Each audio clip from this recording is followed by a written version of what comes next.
बाहर बहुत सारे मेहमान थे। तनु को समझ नहीं आ रहा था कि वो क्या करे। वो जितना तेज प्रताप से बचने की कोशिश कर रही थी, तेज प्रताप उसके उतने ही करीब आ रहा था। उसने मन में कहा, पता नहीं इन्हें दिन ब दिन क्या होता जा रहा है। एक तो खुद ही सुधा से प्यार करते हैं और मेरे साथ क्या, मेरे साथ प्यार का नाटक कर रहे हैं। मैं उन्हें अपने पास नहीं आने दूंगी। पता नहीं कब वो सुधा आ जाए और ये मुझे फिर छोड़ दे। मैं अपने प्यार के लिए उन्हें कोई उम्मीद देना नहीं चाहती हूँ और ना ही खुद रखना चाहती हूँ। वो शिल्पा के कमरे में गई तो शिल्पा अपना सारा सामान फैला के बैठी थी। तनु को देखते ही वो बोली, अच्छा हुआ तू आ गई। तू बता ना, कल मैं क्या पहनूं? फिर दोनों मिलकर कपड़े सिलेक्ट करने लगे। साथ ही साथ उन्होंने मैचिंग ज्वेलरी भी सिलेक्ट की। शिल्पा बोली, कल से हल्दी की रस्म चालू हो जाएगी और मेरी भाभी होने के नाते ये रस्म तुझे ही निभानी पड़ेगी। तनु बोली, तुम उसकी चिंता मत करो। फिर दोनों बहुत देर तक बातें करते रहे। शिल्पा बोली, अब जा सोने, भाई तेरा इंतजार कर रहा होगा। उसकी बात सुनकर तनु बोली, मुझे लगता है कुछ दिन मैं तेरे साथ सो जाऊं, फिर तेरी शादी हो जाएगी, उसके बाद हमें साथ रहने नहीं मिलेगा। और दोनों साथ में उसी कमरे में सो गए। उधर तेज प्रताप तनु का इंतजार करता ही रह गया था। उसे बहुत गुस्सा आ रहा था कि तनु क्या बात छुपा रही है। जब बहुत देर तक तनु नहीं आई तो तेज प्रताप गुस्से में सो गया। दूसरे दिन से हल्दी का कार्यक्रम चालू हो गया था। तनु आज तेज के उठने के पहले ही उठ गई थी और रूम में जाकर अपने सभी कपड़े और सामान शिल्पा के रूम में ले आई थी। तेज जब उठा तो बहुत देर तक तनु का इंतजार करता रहा। फिर जब वो नहाने जाने के वक्त अलमीरा से अपने कपड़े निकालने पहुंचा तो उसने देखा तनु का कोई भी सामान वहां नहीं है। उसे बहुत गुस्सा आया। उसने मन में सोचा, इतना इंतजार तो मैंने आज तक कभी किसी का नहीं किया और तनु मुझे इतना निग्लेक्ट कर रही है। पर क्यों? अब मैं और कितना माफी मांगू उससे? आखिर वो चाहती क्या है? अब जब मैं सब कुछ भूल कर उसका साथ देना चाहता हूँ तो वो मुझसे भाग क्यों रही है? फिर उसने अपने ख्यालों को झटका और नहाने चला गया। नहाकर जब तेज नीचे आया तो उसने देखा तनु सभी मेहमानों के बीच बैठी है। वो व्हाइट पटियाला सूट में बहुत सुंदर लग रही थी। तेज ने उसे देखकर मन में कहा, मैंने तुमसे कहा था आज हम बाहर चलेंगे, पर तुम्हें शायद फुर्सत ही नहीं है। देख रहा हूँ तुम्हारे पास सबके लिए समय है, पर मेरे लिए तुम्हारे पास अब समय ही नहीं है। तनु ने भी एक नजर अपने सामने बैठी लड़की को देखा जो सिंघानिया अंकल के दोस्त की बेटी थी। वो एक तक जाने किसे घूर रही थी। जब तनु ने उसकी नजरों का पीछा किया तो उसने देखा वो एक तक तेज को ही देख रही है। तनु ने भी तेज को देखा जो किसी से बातों में मगन था। तनु ने मन में कहा, ये तो आज पता नहीं कहाँ कहाँ बिजली गिराएंगे। क्या जरूरत थी व्हाइट कुर्ता पजामा पहनने की? इन्हें तो पता ही नहीं लोग इन्हें कितना घूर घूर कर देख रहे हैं। फिर उसने वापस उस लड़की जिसका नाम सुनैना था उसका ध्यान बांटने की कोशिश की, पर वो तो तेज से नजर हटा ही नहीं रही थी। तनु ने भी चिढ़कर कहा, जिसे तुम घूर रही हो वो शादीशुदा है, उसे घूरना बंद करो। सुनैना चौंक कर बोली, क्या? तनु थोड़ा खुश होते हुए बोली, हाँ, इसलिए उसे मत देखो, किसी और को लाइन मारो। वो लड़की बोली, अरे तो होने दो ना शादीशुदा, तुम भी जरा देखो, इतना हैंडसम बंदा मैंने तो पूरी जिंदगी में नहीं देखा है। और वाव, व्हाइट कुर्ते पजामे में तो और भी डैशिंग लग रहा है। मैं तो अपनी नजर एक पल के लिए भी नहीं हटाऊंगी। वैसे तुम्हें इतनी जलन क्यों हो रही है? तनु ने कहा, क्योंकि वो मेरे पति हैं, इसीलिए उन पर से अपनी नजर हटाओ। मैं नहीं चाहती उनको किसी की भी नजर लगे। सुनैना ने हड़बड़ाते हुए कहा, अरे मैं तो मजाक कर रही थी। और वो थोड़ी दूर जाकर बैठ गई। तनु ने कहा, एक से तो बचा लिया, पर मैं मिस्टर हैंडसम को किस किस से बचाऊं? उसने देखा सुनैना दूसरे कोने से जाकर तेज को ही देख रही थी। अब तो तनु का दिमाग ही खराब हो गया था। तभी नौकर उसके पास जूस लेकर आया जो तेज ने उसके लिए भिजवाया था। तनु ने तेज को एक नजर देखा। तेज उसी की तरफ देख रहा था। तेज ने उसे जूस पीने का इशारा किया। तनु ने आधा ग्लास पिया और उसे शरारत सूझी तो उसने उसमें थोड़ा पानी डाला और सुनैना की तरफ चली गई। तेज तनु को ही देख रहा था। न जाने क्यों, पर उसके चेहरे पर मुस्कुराहट आ गई। उसने मन में कहा, ये लड़की कभी नहीं सुधर सकती। फिर तेज ने देखा तनु ने जाते जाते सुनैना के ऊपर जूस गिरा दिया और उसे सॉरी बोल रही है। तेज, जो किसी से सीरियस मैटर पर डिस्कस कर रहा था, अचानक ही जोर जोर से हंस पड़ा। तनु ने भी तेज को घूर कर देखा और अंदर चली गई।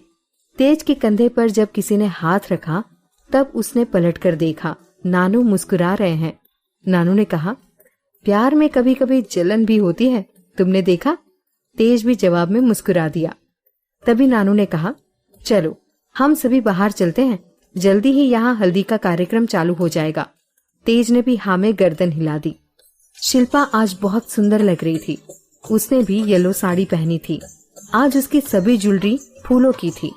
तनु ने शिल्पा को हल्दी लगाई, फिर बाकी सभी ने उसे हल्दी लगाई। सारे मेहमानों ने भी हल्दी खेलना चालू कर दिया। सब एक दूसरे को हल्दी लगा रहे थे। तनु भी हल्दी लेकर एक दूसरे को लगा रही थी। तेज को ये सब पसंद नहीं था, इसीलिए वो ऊपर की गैलरी से सब देख रहा था। उसकी नजर बार बार तनु पर ही ठहर जा रही थी। आज तनु को इतना खुश देखकर तेज को राहत सी महसूस हो रही थी। सब मस्ती कर रहे थे। तनु हल्दी लेकर अपनी एक हम उम्र लड़की को लगाने जा रही थी, पर वो ऊपर की तरफ भाग गई। तनु अपने हाथों में अभी भी हल्दी ली हुई थी। वो भी सीढ़ी से ऊपर तो आ गई थी, पर नीचे जाते समय अचानक ही उसका सिर घूमने लगा। तेज प्रताप वहीं था। उसका पूरा ध्यान तनु पर ही था। वो दौड़कर आया और उसने तुरंत तनु को संभाल लिया। तेज प्रताप ने सफेद रंग का कुर्ता पजामा पहना था और तनु ने संभलने के लिए तेज प्रताप के कंधे को पकड़ लिया था, जिससे पूरी हल्दी उसके कपड़ों पर लग गई थी। तेज प्रताप ने तनु को गोद में उठाया और रूम में ले गया। तेज ने उसके चेहरे पर पानी के छींटे मारे, जिससे तनु को होश आ गया। उसने तनु से कहा, मैं देख रहा हूँ तुम अपना खाने पीने का ध्यान क्यों नहीं रख रही हो? क्या हो गया है तुम्हें? तनु संभल कर खड़ी हुई और धीरे से बोली, मुझे कुछ नहीं हुआ है, शायद नाश्ता नहीं करने से ऐसा हो गया। तेज ने गुस्से में कहा, ऐसा तो होना ही था। तुम्हें मैंने जूस पीने कहा था, पर वो तुम उस लड़की के ऊपर डाल आई। तनु की चोरी पकड़ी गई थी, इसीलिए वो सकपका गई और वहां से जाने लगी।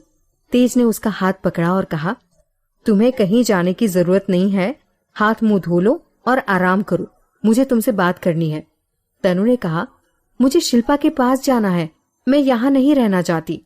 और वो तेज प्रताप को देखे बगैर ही वहां से चली गई। तेज प्रताप उसे देखता ही रह गया। उसे समझ नहीं आ रहा था, अब जब सब ठीक है तो तनु उसे निग्लेक्ट क्यों कर रही है? आखिर तनु उसे क्या छुपा रही है? शाम को लेडीज संगीत था। तनु अपने सारे कपड़े और ज्वेलरी लेकर शिल्पा के कमरे में आ चुकी थी, जिससे तेज प्रताप को कोई मौका ही नहीं मिल रहा था कि वो तनु से बात कर सके। अंदर ही अंदर उसे बहुत गुस्सा आ रहा था। हर फंक्शन में तनु तेज प्रताप के दिए हुए कपड़े में और भी सुंदर लग रही थी। तेज प्रताप की नजरें सिर्फ तनु पर ही टिकी रहती थी। जल्दी ही शादी वाला दिन भी आ गया। शिल्पा तैयार होने के लिए पार्लर गई थी। तनु भी उसके साथ गई। दोनों ने ही आज स्पा लिया था। स्पा लेने के बाद तो दोनों ही आज बहुत कमाल लग रही थी। दोनों तैयार होकर वापस आए। वहां सबकी नजरें सिर्फ तनु और शिल्पा पर थी। दोनों सगी बहनों के समान लग रही थी। तनु तो तेज प्रताप को देख ही नहीं रही थी। तेज प्रताप को रह रहकर गुस्सा आ रहा था। वो अपने रूम में गया और गुस्से में अपनी शेरवानी को जोर से खींचकर खोलने लगा। तभी उसमें से एक बटन टूट गया। तेज प्रताप ने उस बटन को उठाया और कुछ सोचकर शिल्पा को फोन लगा दिया। तेज ने शिल्पा से कहा, शिल्पा, वो तनु को रूम में भेज दो। शिल्पा बोली, क्या हुआ भाई, क्या मन नहीं लग रहा? वैसे भी मैं तनु को वहाँ उसका बैग शिफ्ट करने को बोल रही थी, क्योंकि यहाँ पापा और सामान रखने को बोल रहे हैं। बाकी में तो मेहमान है, चलो इसी बहाने वो आ जाएगी। तेज ने कहा, प्लीज सुई धागा भी लाने बोल देना। शिल्पा बोली, ओह अब समझी, सुई धागे के बहाने पत्नी को बुलाया जा रहा है। लगे रहो भैया, शायद इस तनु की खोपड़ी में प्यार की बातें आ जाए। मैं भेजती हूँ, पर उल्टे तरीके से, क्योंकि सीधे तरीके से तो ये आएगी नहीं। तेज ने कहा, तो जरा जल्दी भेजना, बारात आने वाली है। तुम तो जानती हो मैं दोनों तरफ से हूँ। शिल्पा ने कहा, ठीक है अभी भेजती हूँ, बोलकर उसने फोन रखा। फिर उसने तनु से कहा, तनु सुन, एक बहुत जरूरी काम है, क्या तू कर देगी? तनु ने कहा, हाँ बता, वैसे भी मैं तैयार हूँ, कुछ काम भी नहीं है। शिल्पा ने कबर्ड खोलकर सुई धागा निकालकर तनु को दिया और कहा, सुन भाई तुझे बुला रहे हैं, उनकी शेरवानी का बटन टूट गया है, जल्दी जा, बारात आने वाली है, फिर भाई को वहाँ देखना भी है। तनु ने बड़बड़ाते हुए कहा, तेरा भाई भी ना मुझे फोन नहीं कर सकता था, जरूर उसने बटन के साथ कुछ किया है। शिल्पा बोली, अब जाना, नाटक क्यों कर रही है? ये बोल तुझे जाना नहीं है, मैं बोल देती हूँ कि सुनैना से लगवा लो, उसे तो बटन लगाना अच्छे से आता है। तनु ने आंखें दिखाते हुए उसे सुई धागा लिया और तेज प्रताप के रूम की तरफ आ गई। उसने देखा तेज प्रताप हाथ में बटन लिए बैठा है। तनु ने सीधे आकर उसके हाथों से बटन लिया। तेज प्रताप खड़ा हो गया। वो तनु को ध्यान से देख रहा था। तनु अपने हाथों में बटन लेकर शेरवानी में लगाने लगी। उसने एक नजर तेज को देखा। उफ, वही काली आंखें जो तनु को हमेशा मदहोश करती थी।